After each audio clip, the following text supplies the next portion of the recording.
Hello, welcome to episode 101. As usual, I'm your host, Rebecca Larson, and boy, do we have another exciting episode for you today. First up, I interview the wonderful Dr. Kirsten Claiden-Yardley about the Howard family, but especially the second Duke of Norfolk.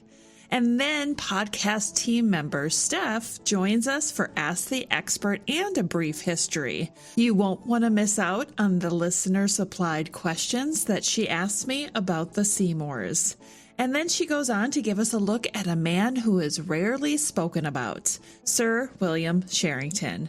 It's going to be a lot of fun, so stick around. But real quick, I'd like to take a minute to tell you about my patrons and my November patron gift.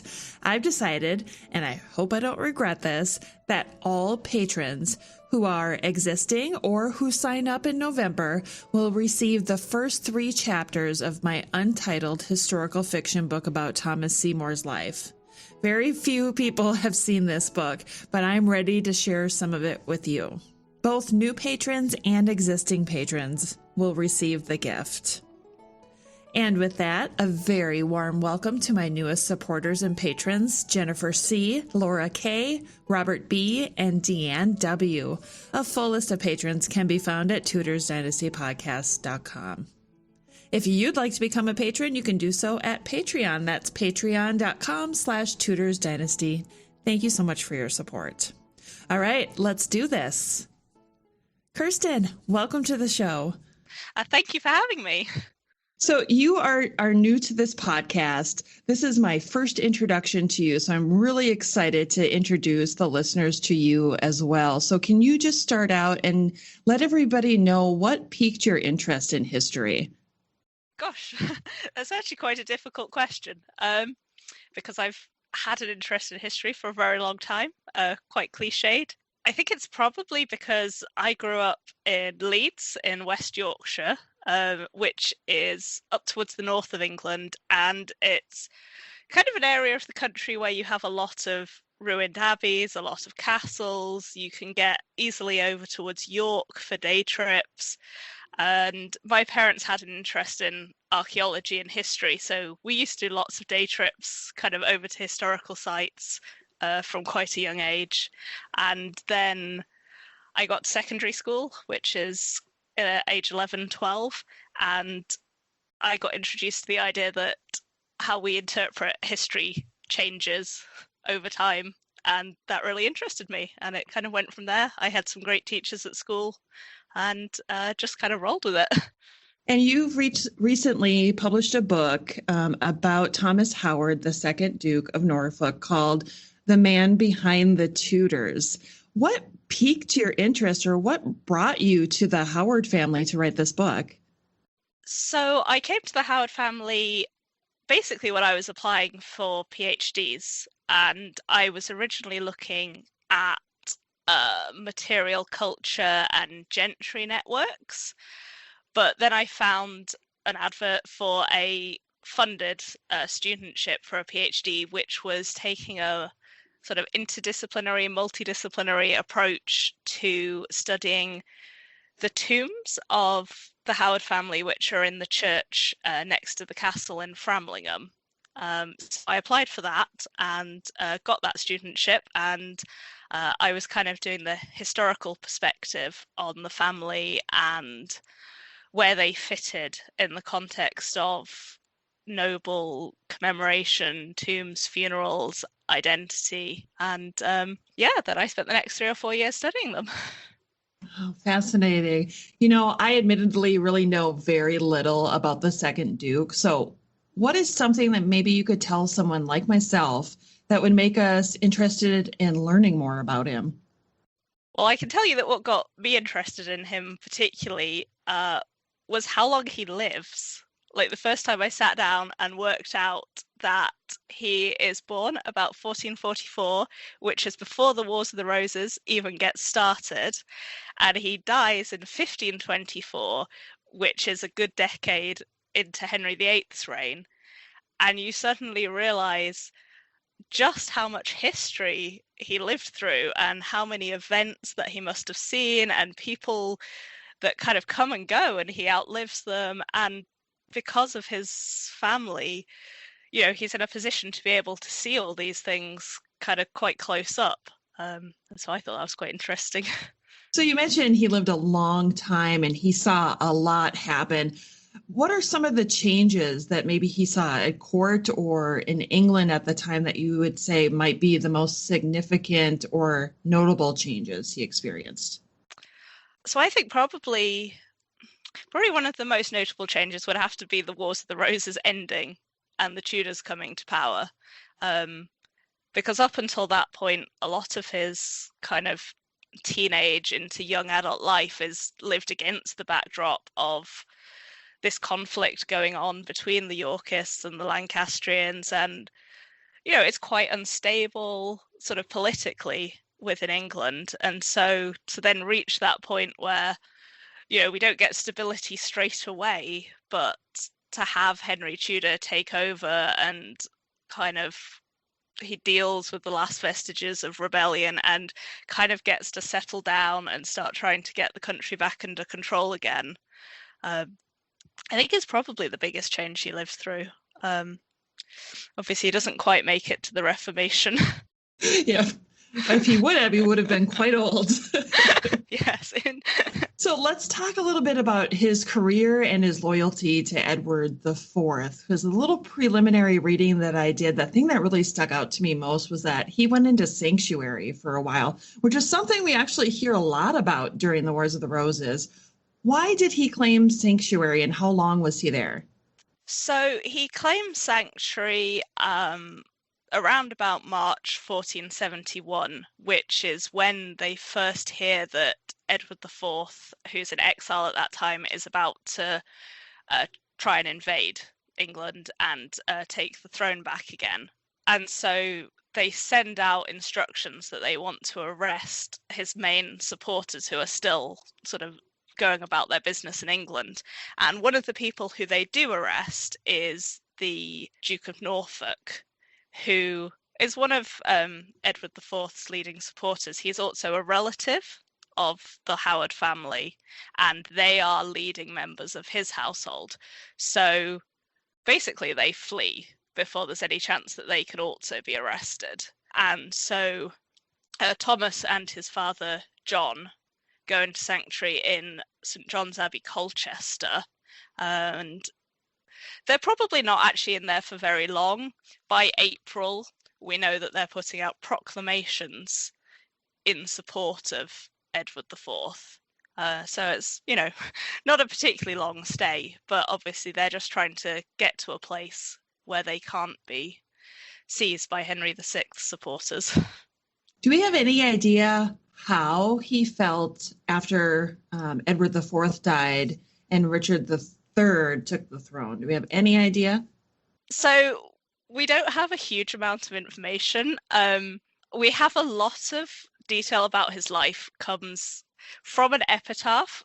We're not 100% sure whether he wrote it or his family wrote it. And they're understandably a little bit sketchy about what they're up to and what they're thinking during Richard III's reign, because obviously they then go on to be supporting the Tudors. It's kind of not diplomatic to admit what you were up to in Richard III's reign if you're supporting him. He has a really good relationship with Edward IV to start with. But it feels like it maybe breaks down a little bit towards the end of Edward IV's reign, specifically when Edward IV kind of juggles things so that an inheritance that would have been divided between the Howards and the Berkeley family ends up going instead to Edward IV's younger son, Richard. And so there's possibly a slight suspicion that they're not entirely happy with Edward IV for doing that after they've supported him for so long. I'm curious. I want to go back because you had mentioned something that I'd never heard before, and I'm hoping you can elaborate a little bit. Was it common for people to write their own epitaph?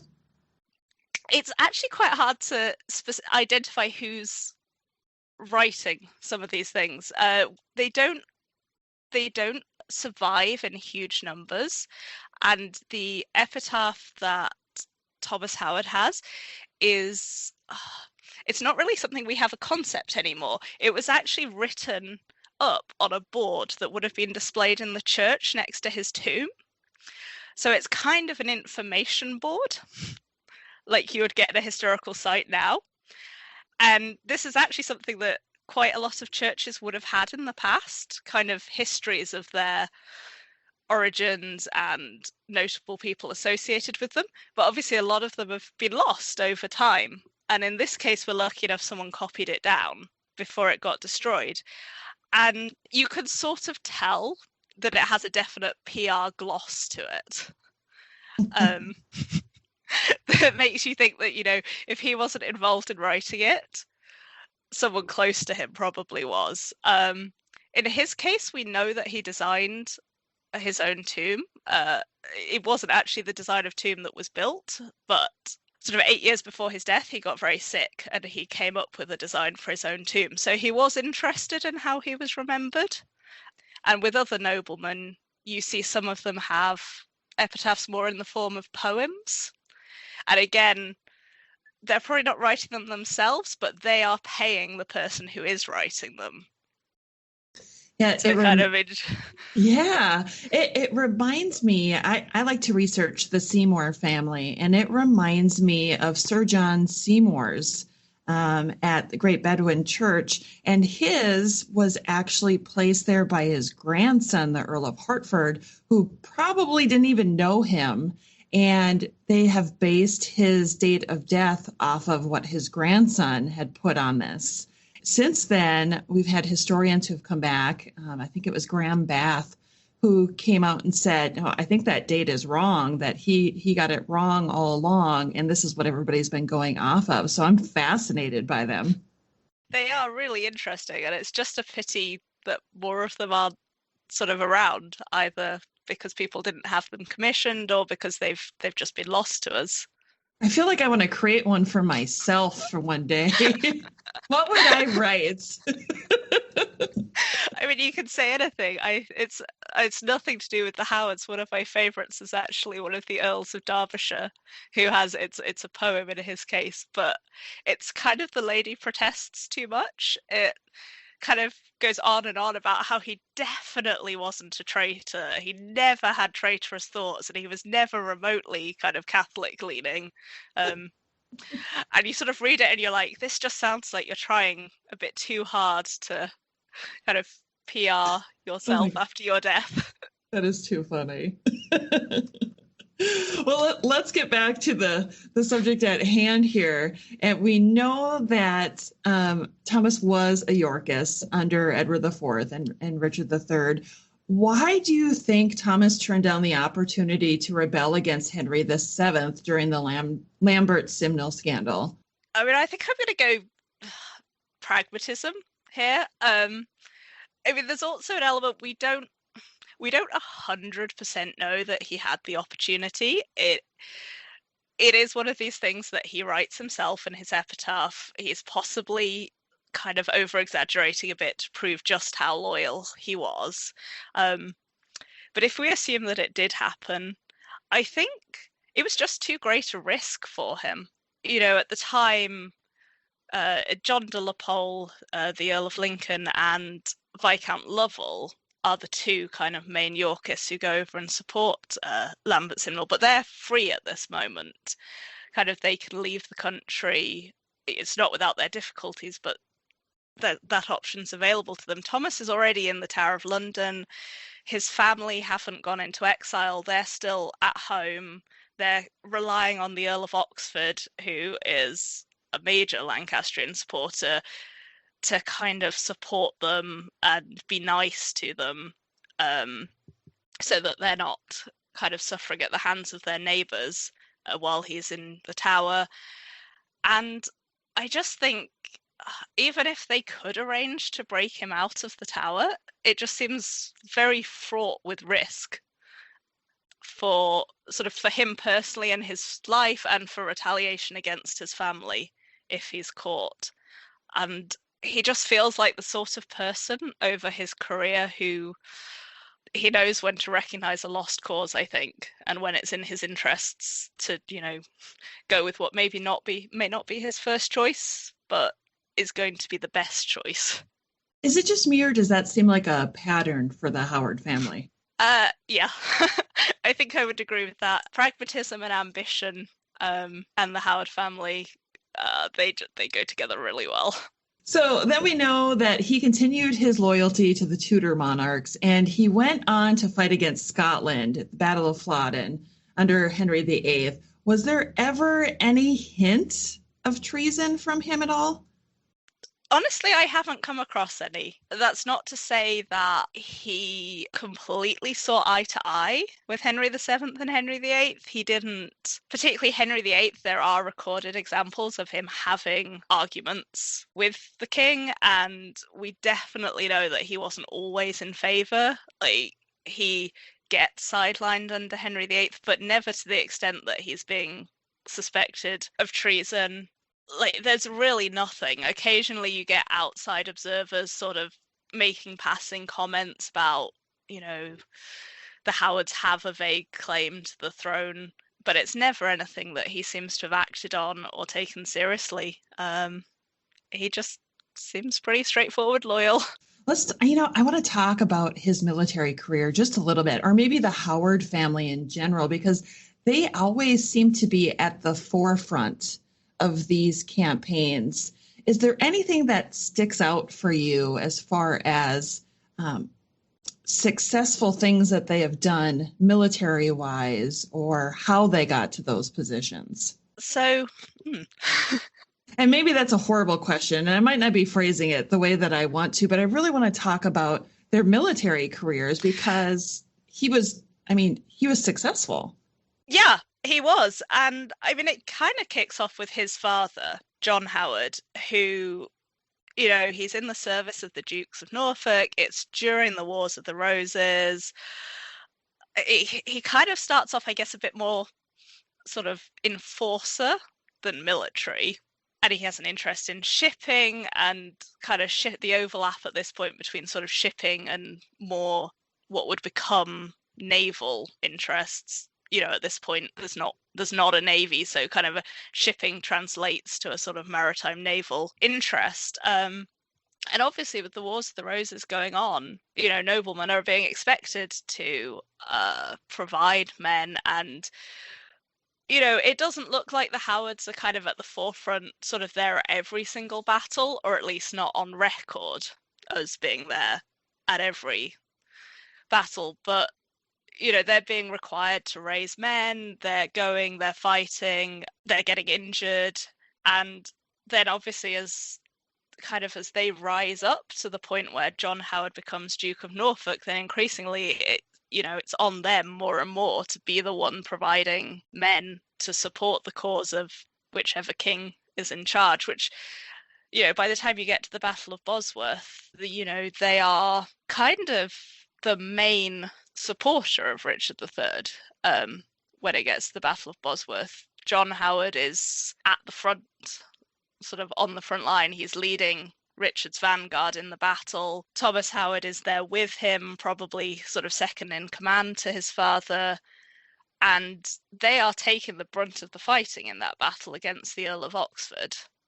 So I guess that's kind of the big military engagement earlier in his career, where his family's stepping up kind of into the more command, sort of large-scale command position. Obviously, that one doesn't go so well for them. And then Thomas Howard goes up to Yorkshire and is based kind of in that area where you're trying to keep order in the north, and you've got threats coming in from Scotland. It's kind of this ever-present risk that the Scottish might decide to invade or do some raids over the border. So he's having to take an interest in kind of military defense, and he does have to raise men occasionally, and it's just all adding up sort of experience-wise over his very long life. And it kind of culminates at the Battle of Flodden, I guess, which is very much his command, although nominally Catherine of Aragon is in charge in England at that time. Obviously, she can't go out to the battlefield herself. Right. Do we have any idea what his reaction was to Catherine of Aragon wanting to send James IV body to Henry VIII? No, I don't think there's actually a record of his reaction. I probably wouldn't have objected. I mean, it's poor James IV. I mean, he does not get treated with much respect. His body after that battle. I think my last question is going to be, especially in the Tudor period, we think a lot about the Howard family scheming and always trying to find ways of getting more power. Did this begin before the third Duke? I think it probably did. I mean, I've always been a little bit wary about scheming because I think, like, today it's kind of become it's got certain connotations, and particularly with the Howards, you get into Anne Boleyn and kind of ways that people have thought about her. So I tend to sort of go back and think that kind of the Howards, they're very ambitious, they're very self-interested, they have a very definite idea of what they think their position in society ought to be and like what roles they should be fulfilling. And they're very pragmatic. I think you see that through a lot of them, and they are ruthless. They are pretty ruthless about how they go about it. They're not the only ones. There's other Tudor noblemen who show similar traits, and noble women, but obviously they are particularly notorious. And I think it starts.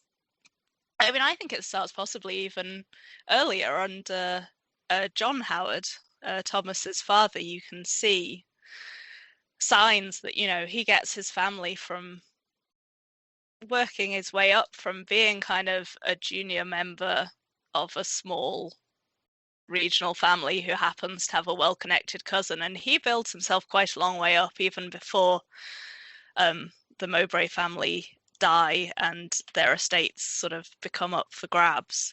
And Thomas, I think if we go for scheming, he doesn't come across quite as scheming as some of his descendants. And I think from what we know of him, he doesn't come across quite as badly as the third Duke, but he is definitely pragmatic and he is definitely ambitious. And yeah, I think it is there already, even before you get to the third Duke and his children. You're right. All those families back then were so ambitious, and people always talk about the Seymour family scheming and trying to get more power. It was kind of the name of the game back then. I mean, it's the only way you can get ahead, and I've always thought, like, the gamble is big. Like, I used to think if you go through families, it's kind of fun thought game to do as like Tudor geek is, what family would you want to be? Because some of them kind of pootle along and they don't go much in for the sort of high level scheming and ambition, and they do okay. Like, they do fine, but they never quite reach the heights of some of the Howards, the Seymours, sort of earlier the Nevilles, and it kind of seems like you've got to go all in on the sort of ambition and ruthlessness, and if it works really well. I mean, you run the risk of execution. Right, you lose your head over it. And it's like, which would you choose to do? Yeah, exactly. So what is it? What can you tell the listeners? What can they expect from your book, The Man Behind the Tudors? Well, I hope that what they can expect is to kind of learn a bit more about this member of the Howard family who kind of gets overshadowed a bit by his own family, amongst others. And I think learn a little bit more about where they came from, where the big names that we know, where the third Dukes of Norfolk, Anne Boleyn's, Elizabeth I's, kind of sort of where their starting point came from. He's the one who gets them into the position where they are able, I guess, to aim even higher than he has, where they're able to aim for marrying the king, where they can be Queen of England, because, it's really John Howard first of all, but then also Thomas Howard. Sort of the choices that he makes through his life are what puts them in this place where they are really wealthy, they are really well married off in terms of who they're connected to. They have the lands, they have the castles, they have the power, and it doesn't all work out for them. But I hope it kind of explains a little bit more sort of what's going on kind of behind that before you get into the more notorious members of the Howard and more notorious members of the Tudors as well, who he was related to, most of them. So I have your book. I haven't been able to start reading it yet, so I'm really looking forward to getting into it and to learning more about what happened before the Tudors. That's exciting to me. I hope you enjoy it. I'm sure I will. Can you first quickly tell everybody where they can find your book? So it's published by Pen and Sword, so they have it available on their website. It's also on Amazon and other online booksellers of choice, and I think at the moment it's hardback and Kindle editions currently. Thank you so much. Okay, and now we're going to go into the new closing segment that I call If I Made You Choose. So what I'm going to do for you here is I'm going to give you the option of two people to choose between. Okay. The first one is Richard III or Henry VII. Richard III. All right, the next one is Catherine of Aragon or Anne Boleyn. Catherine of Aragon. Now I'm going to make you choose between two Howard descendants. Now, Catherine Howard or Anne Boleyn. I'm going to say Anne Boleyn. Well, here's another fun one. Elizabeth Stafford or Bess Holland. Bess Holland. And the last one, everybody who's been on the show this season gets this question because I'm researching Thomas Seymour. Of course, the Seymour brothers, the big rivalry. So I want you to choose Edward Seymour or Thomas Seymour. Oh, gosh. Edward Seymour. Now, that was another tough one. You got a lot of questions here. I'm going with Edward Seymour because I actually studied him quite a bit while I was doing my undergraduate degree. I did a bit on Edward VI, and Mary Tudor was one of my papers, and he's another one. Like I think he does a lot of interesting stuff. I think some of the things that he's doing before he's while he's Lord Protector, and kind of all that sort of the social stuff that's going on and kind of social and economic policies. Sorry, this is going to be really tedious, but this was what I studied. And I just thought he was kind of interesting. And in some ways, I'm not sure he deserved to be overthrown. And I think it's quite interesting, like, again, a bit like Richard III, that kind of sort of ordinary people popularity and policies versus kind of the rest of the nobility. Thomas Seymour always struck me as the slightly more dashing and slightly more reckless one of the family. I'm not sure if you'd agree, having studied them.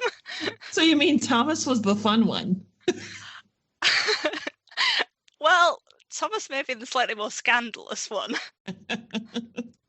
And so on the one hand, like, I mean, there's a lot of interest in the scandal and stuff. And so I'm possibly, going with the boring social and economic policies one. But again, I feel a bit of, empathy as well for Edward, kind of as being the sort of Lord Protector political history one versus dashing, scandalous Thomas Seymour. Well, thank you. So if you're listening and you want to learn more about Thomas Howard, the second Duke of Norfolk, please check out Kirsten's book, The Man Behind the Tudors, Thomas Howard, second Duke of Norfolk. Kirsten, thank you so much for being on the show today. Thank you again. It's been really fun, really good fun. And now, Ask the Expert. Welcome to Ask the Expert. I'm podcast team member Steph Stohrer, and I'll be hosting today because our expert is our very own Rebecca Larson, host of the show. Hi, Rebecca. Welcome. Hello. How does it feel to be on that end of the interview today? It's a little bit awkward because I don't have control, but it's totally awkward for me too, so that's fine. All right. So we've asked our friends on social media if they had any questions for you, and we've gotten so many questions. First question about the Seymours is, where did the Seymours come from? Were they always aristocratic, or did they come up the ranks as time progressed? So that is a great question, because the Seymours, obviously, we know them from the 16th century, but maybe what a lot of people don't understand about them is that they were country gentry. So the question is, what's country gentry, right? Now, according to the customs of English society, country gentry, they were a group of individuals. They didn't have to work for a living. They just owned all of this land and then could have other people work it for them. So technically speaking, they were untitled aristocrats. So they were not part of the peerage. So that might be why we see that, Sir John Seymour, the father of Queen Jane, spent a lot of time at court, just like his sons did, because they had the liberty to do that, because they weren't having to be back working their lands and, doing all the grunt work, so to speak, that everybody else had to do for them. As far as where did they come from? That's always such a difficult question to answer, because the origins of the Seymour family, they can be traced back, if you believe in legend, to the time of William the Conqueror's invasion of England. But we need to look at something other than these tales that have been told over the centuries. And we really need to focus on what evidence remains. We need to look at documents. And the first documented Seymour, or at that time they were called Saint Mar, so Saint, S-T, and then M-A-U-R. That's what they were called back then. They show up in the first half of the 13th century to some lands that were held in Monmouthshire. I always have a hard time pronouncing that one. But anyway, they were held there by one William St. Mar. That is the very first document where we see a Seymour family member is in the 13th century. So that's kind of where their family begins. And then they just made a lot of advantageous marriages. These guys always seem to have married up. Sir John Seymour's ancestors, off the top of my head now, I'm forgetting if it was his grandfather or his great-grandfather, married the daughter of the family, the Estuary family, who were wardens of Savernake Forest, which was a huge forest in England at the time. If you look at it at a map now, it is tiny. But at the time, if I recall, it was like 20 miles long, 20 miles wide. It was huge. And now it's just a fraction of that. But to be the warden of that was a very prestigious title. And so because they married the daughter and she was the heiress at the time, then that just became something that was attached to the Seymour family. And so Sir John Seymour also became the warden of Savernake. But, as we've seen, the Seymour family knew how to climb. They married well, and they became more powerful because of it. Awesome. That's actually a really nice segue into the next question from Gregory. We don't know where he's from. He never gave us our location, but thanks, Gregory. So as you mentioned, the Seymours kept marrying up, and they achieved a pretty great position for themselves. So he would like to know, how did the Seymours mess up so badly that most of them ended up dead? Was it greed, character flaws, overreaching, bad luck, or something else? And now that I hear about all their reaching that they did throughout the years, I'd love to hear the answer to this too. Gregory, I see Gregory on social media all the time, and he always has the best questions. This is so hard, because I think they just reacted the same way many other families did. I mean, if we look at the Howard families, how many of them were executed? We had at least Catherine Howard, who was executed. The Earl of Surrey was executed. His father, the Duke of Norfolk, was almost executed and was saved by Henry VIII's death. I think that maybe when you reach a certain status, the Seymours were country gentry. And so I think it's in human nature to want more. and to get bigger. And I feel like maybe the Seymour family maybe just got caught more than other families, or maybe they were addicted to it. Right. I mean, they made some horrible choices, and it wasn't just Thomas. Edward Seymour made some bad choices. And if we go on, to his descendants, then we have the Earl of Hartford. Well, he married Catherine Grey in secret, so that was a bad choice. And it just keeps going on. Like, did they feel entitled? I don't know. It's a difficult question to answer, but it is fun to think about it. That's true. And of course, you brought up Thomas Seymour. So of course I did. Of course you did. Right. So let's take this in that direction. Instagram user Angie Cake. I'm sorry, Angie, if I ruin your name there. But Angie would like to know, is there any truth to the rumors that Thomas Seymour behaved inappropriately towards Elizabeth? I can't wait to hear your answer. Did you hear me groan? I was grown as I was reading the question, actually. Angie Cake. And I would rather have cake than answer this question. And I don't even like cake that much. The truth in the rumors. Okay. That Thomas behaved inappropriately with Elizabeth. The one thing that I always say and that we have to remember is we can't compare the 16th century to the 21st century. It was a completely different world to live in at that time. At the age of 12, girls could get married.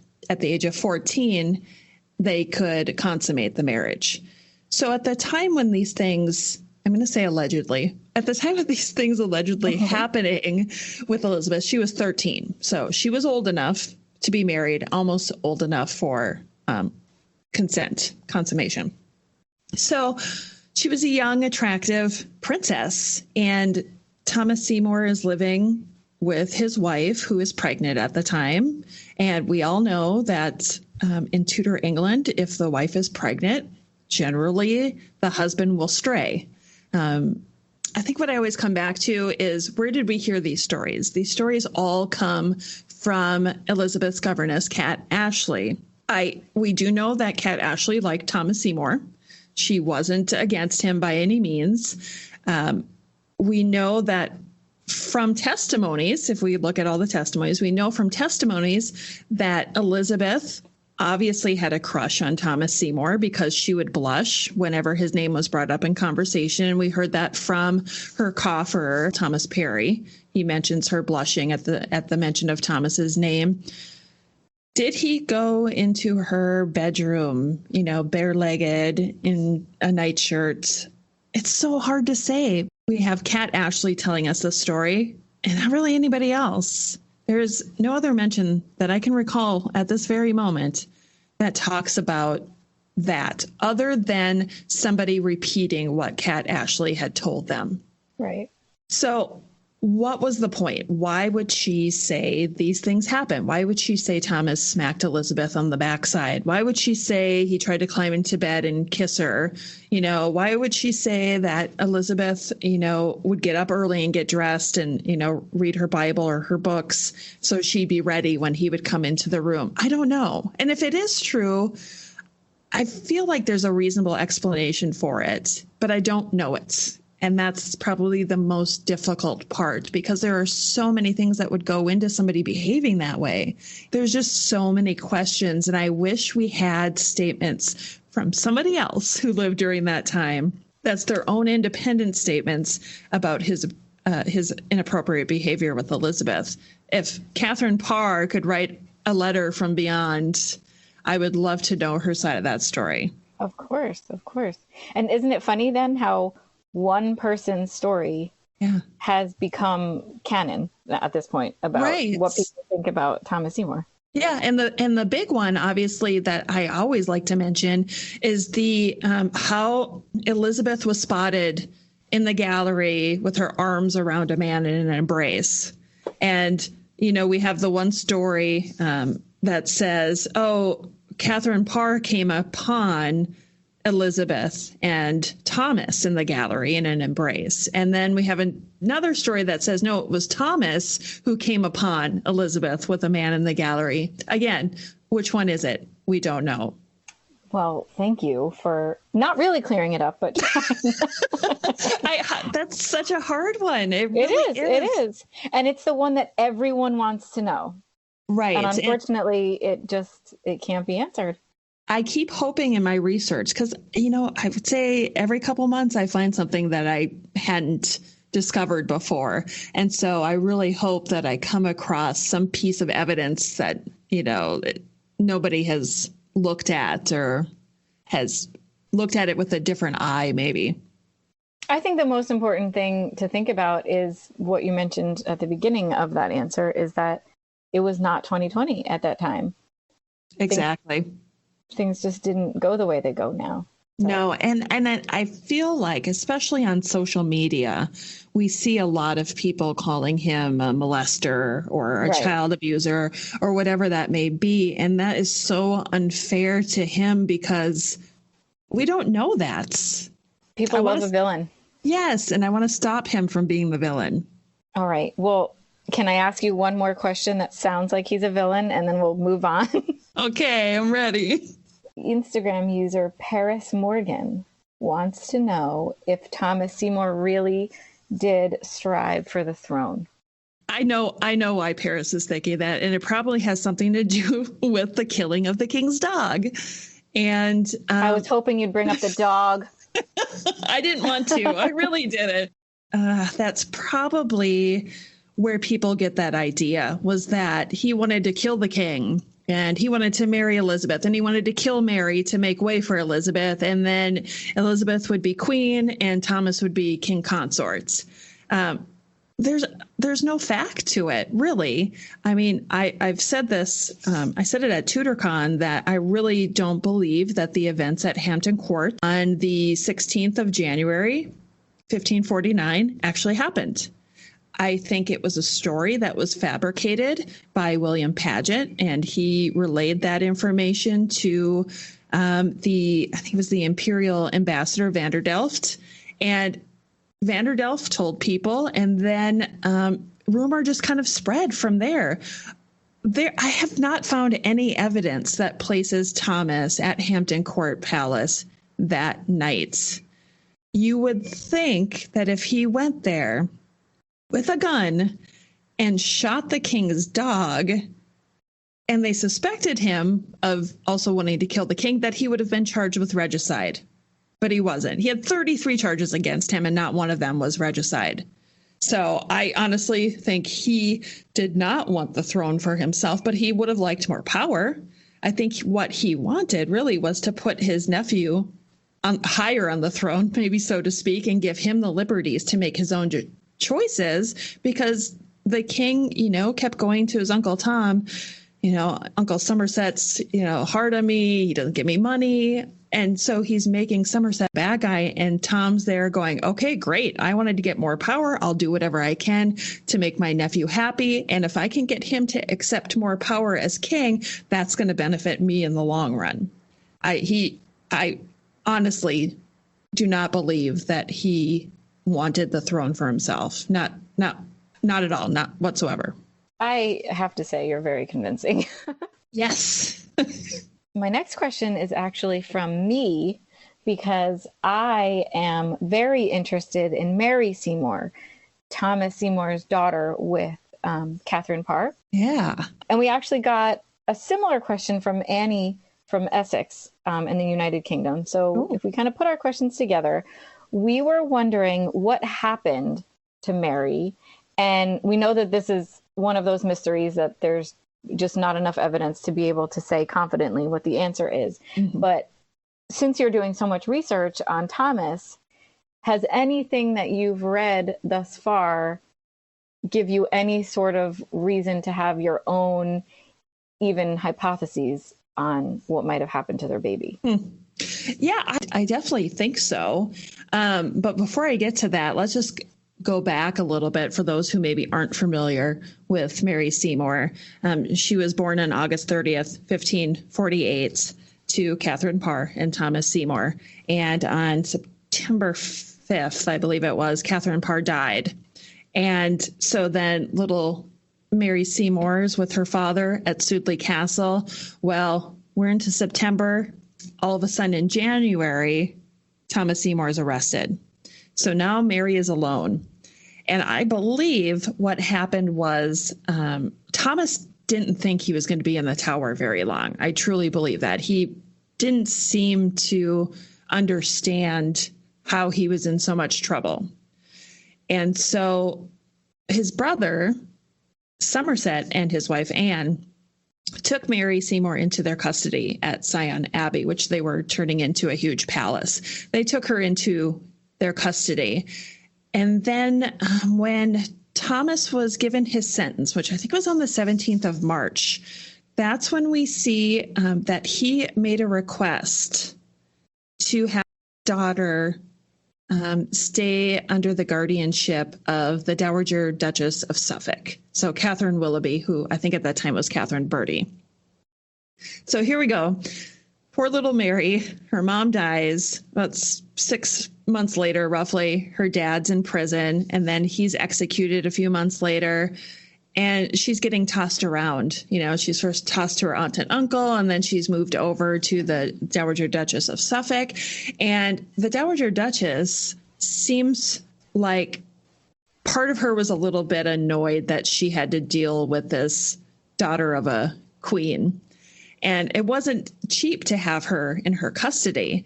And it was passed. Oh, I need to remember how this was now. So while Mary was with the Dowager Duchess of Suffolk, she is writing William Cecil letters. And at the time, he was like a secretary to Somerset. So he was, you know, pretty high up there. Somerset, of course, was Lord Protector as a secretary. He was like Cromwell was for Henry VIII.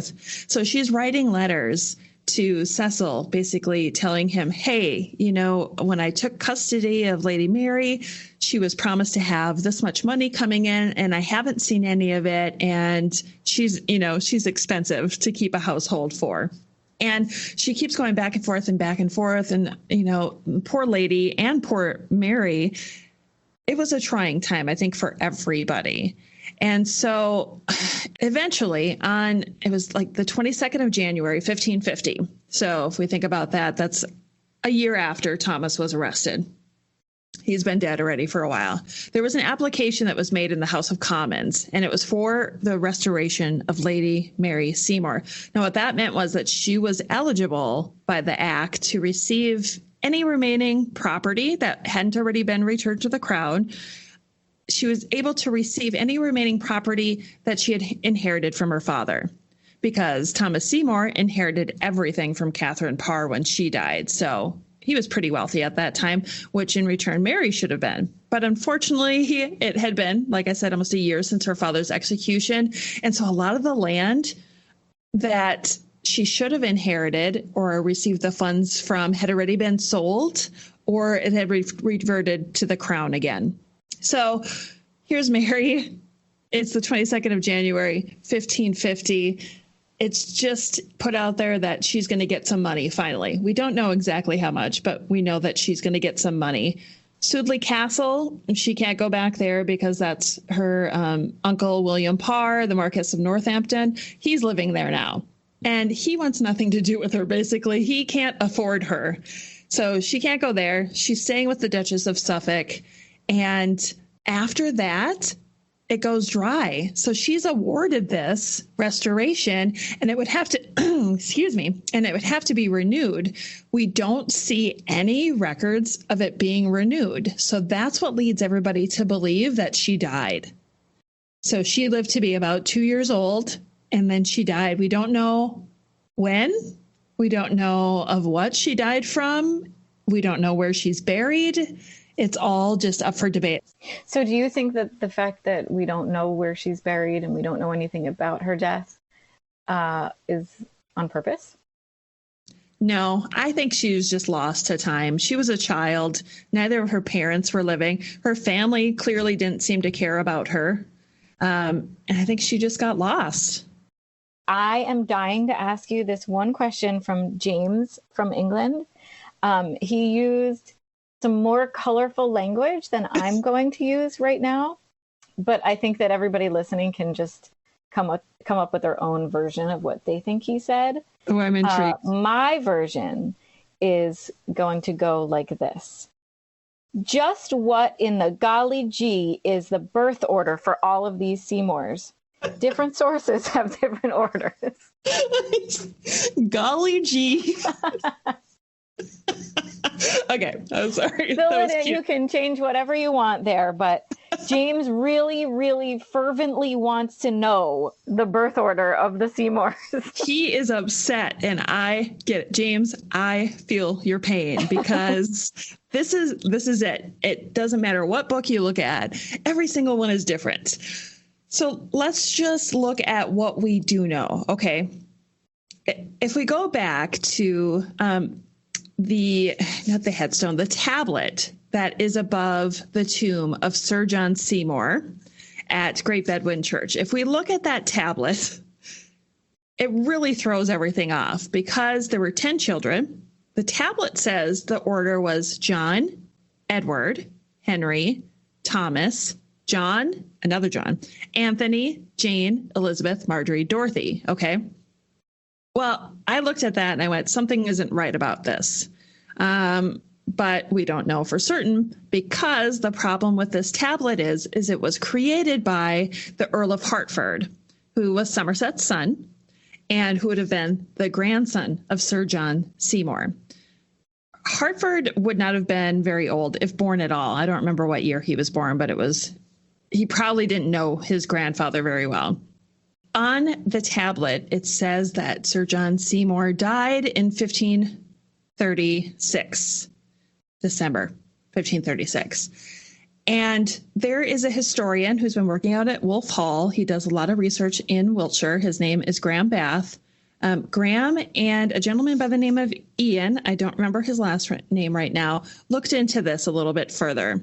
And from their research, they make some really good points about why that date of death is wrong for Sir John Seymour, that it just doesn't match the timeline where they were or gifts that were given and things like that.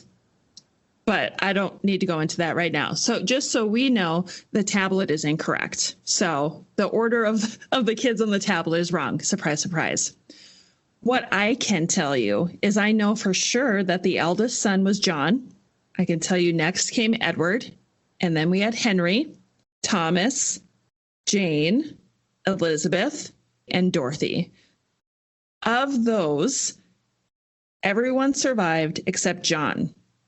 And that's about all we can say for certain. I hope that James is satisfied with that answer. He's probably not. And James, I'm sorry. That's the best I can do for you. I don't want to hear what he comes up with next if he doesn't like that answer. So it's so hard because they didn't have birth records and they were just country gentry. It's not like they were royals. So why keep track of it? And a lot of the stuff like Jane Seymour, we try and figure out what year she was born by the number of ladies in her funeral procession. So how do you know? So speaking of Jane, actually, Charlie, again, did not give us his location. So I'm sorry, Charlie. He's just floating in space. He's just floating out there in the ether. But Charlie would like to know, what do you think about Alison Weir's theory that Jane didn't actually die of puerperal fever, but rather a combination of dehydration and embolism? That's so interesting because I could have sworn that Alison's theory was that she died from food poisoning.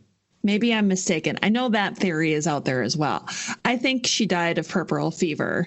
And one of the things I wrote an article about her once about Catherine Parr, actually, talking about puerperal fever and how it works.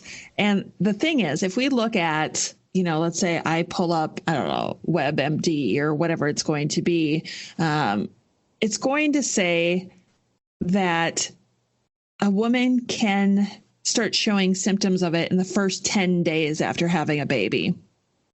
So it's totally possible. She had Prince Edward on the 12th of October. 12 days later, she was dead. So it fits in the timeline.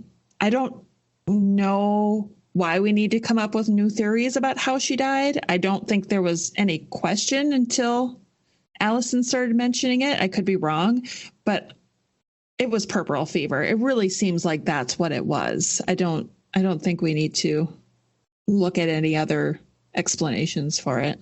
Now, if Jane had lived, Angela would like to know how soon you think it would have taken for Henry to turn on her, even though she was the mother of his son. See, questions like that are always hard to answer because we can't know. We can't predict what could have happened. All we can do is just look at what actually happened. But if I'm going to take a shot at this, I would just say that she gave Henry what he wanted, a son. Right. As long... My cat is going crazy in here. Okay. She gave him a son. That is all he ever wanted. So why would he get rid of her? Right. If she gave him a living son, I don't think he would have tired of her. And if he did, he would have just gotten a mistress. But at that point, he was already, having issues. Obviously, he was getting up there in age. So no. Yeah, I actually was thinking the same thing as you were talking. I was thinking that turning on her doesn't necessarily mean having her beheaded. Right. Right? I mean, turning on her could just mean I'm bored with you and I'm going to take a mistress. Right. Or I'm going to send you to a nunnery Well, we have one last question, and it is from Valerie on Facebook. And she wanted to know if you think or know for sure if Edward VI signed Thomas Seymour's death warrant, because of course we're ending this with a Thomas Seymour question. We have to bring it back full circle. You have to have another chance. It's only fitting. It is only fitting. Well, Valerie, thank you for your question. Did he sign his uncle's death warrant? I don't believe he did, and I don't think he had to, actually. I think all he had to do was really give consent. So the council had decided, the Lord Protector had signed off on it, and really all they needed was the king's consent to do so. And the king gave it. Sadly, it baffles me, but I feel like maybe he was coerced, or maybe he felt like there was a threat to his safety because those in the council were warning him that that's what was happening. Whether or not that was true, we know that Thomas said he wanted to do a lot of things, but never did them. So you can't really charge somebody with treason if they didn't perform the act. He said he wanted to do this and he wanted to do that. Well, in the long run, he never did. So I find it interesting. I think that the council had some influence over Edward, and that is why he decided to give his consent to have his favorite uncle executed. Well, thank you. How did it feel to be on that side of the interview? It's awkward, but it's nice to be able to talk about what I know. And now, a brief history. Welcome to this installment of A Brief History. Normally, this is the part where I tell you all about one character from Tudor history. But today, to help me out since I started working again, I have team member Steph here to hook us up. And today, Steph is telling us all about Sir William Sharington. When considering the events of 1549 in England, the story of Thomas Seymour and his suspected plans to kidnap the boy king Edward VI and take power for himself are generally at the forefront of the drama. Regardless of your opinions of Seymour and his motives, his downfall was historic and not solely of his own doing. William Sharington was born in approximately 1495 to Thomas Sharington, a wealthy gentleman in Norfolk, and his wife Catherine, daughter of William Pireton. There is little information about his first 30 or so years of life, until 1538, when he was established as part of the entourage of Sir Francis Bryan. Sharington was married 3 times, firstly to Ursula, the illegitimate daughter of influential courtier John Bourchier, who most likely engineered Sharington's place at court. He became a groom of the robes to Henry VIII in 1540, and elevated to the Privy Chamber in 1541. Around this time, during the dissolution of the monasteries, a parish called Laycock was sold to Sharington by the king. The infirmary and abbey were demolished, and Sharington made the parish his home. He married his second wife, Eleanor Walsingham, the sister of Francis Walsingham, who became Elizabeth I's Secretary of State, somewhere around 1540, and was already married to his third wife, Grace Paget, by 1542. In an unusual family coincidence, Sharington's brother married Grace's daughter, and his sister married Grace's son. In 1547, Sharington was knighted at Edward VI's coronation, and by 1548 was incredibly wealthy and powerful. He continued to purchase monastic lands and own several ships, allowing him to engage in trade overseas. Many of his ships were trading from ports out of Bristol, where he also happened to be the treasurer and chief officer of Bristol Mint. He owned 14 manors in Wiltshire, plus others in Dorset, Gloucestershire, and Somerset, and continued to purchase more and more land right up until his death in 1553. The most noteworthy aspects of Sharington's life, however, did not occur because of the lands he owned, but rather his position at the Mint and his involvement in a suspected uprising and capture of the Boy King by Thomas Seymour. Upon the death of Henry VIII, Edward Seymour was made both Lord Protector of the realm as well as the governor of the king's person to 9-year-old King Edward VI. As another of the king's uncles, Thomas Seymour wanted what he deemed rightfully his share of power and directorship.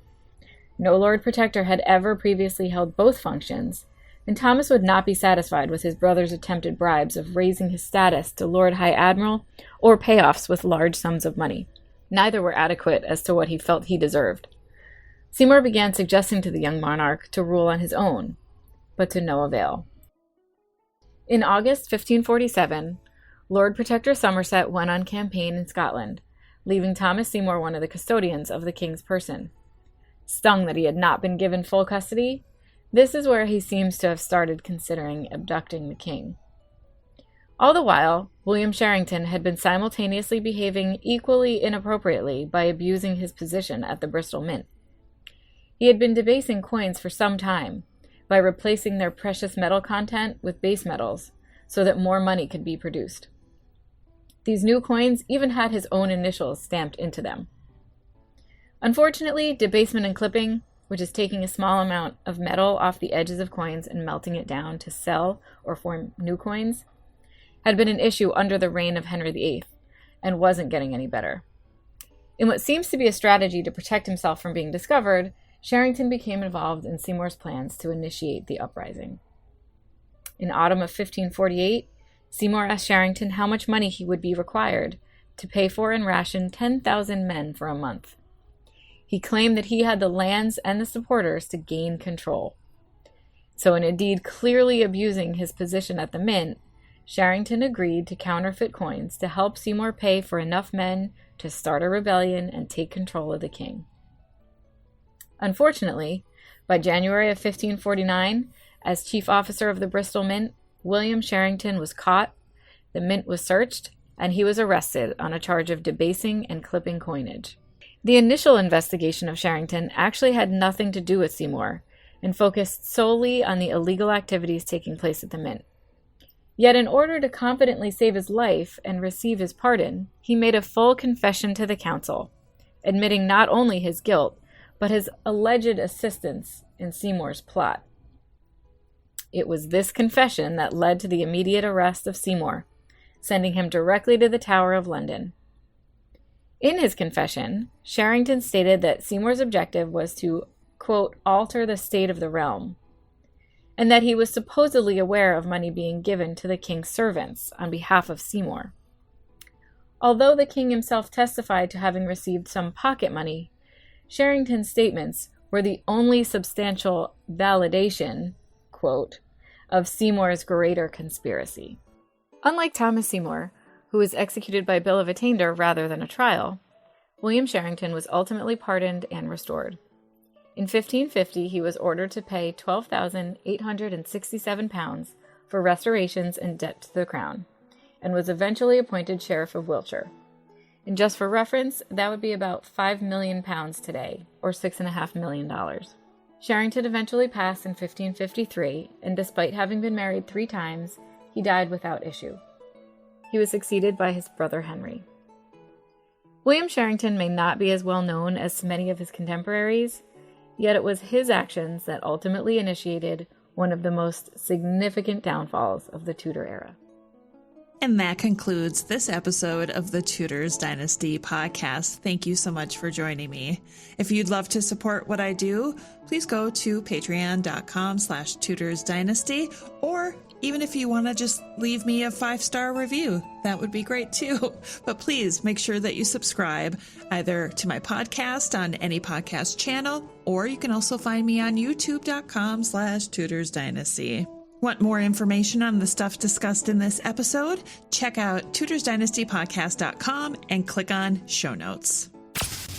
Thanks for checking out the Tudors Dynasty podcast. Read more on the blog at tutorsdynasty.com. Follow Tudors Dynasty on Facebook, Twitter, and Instagram. Subscribe to Tudors Dynasty on iTunes. Thanks for listening.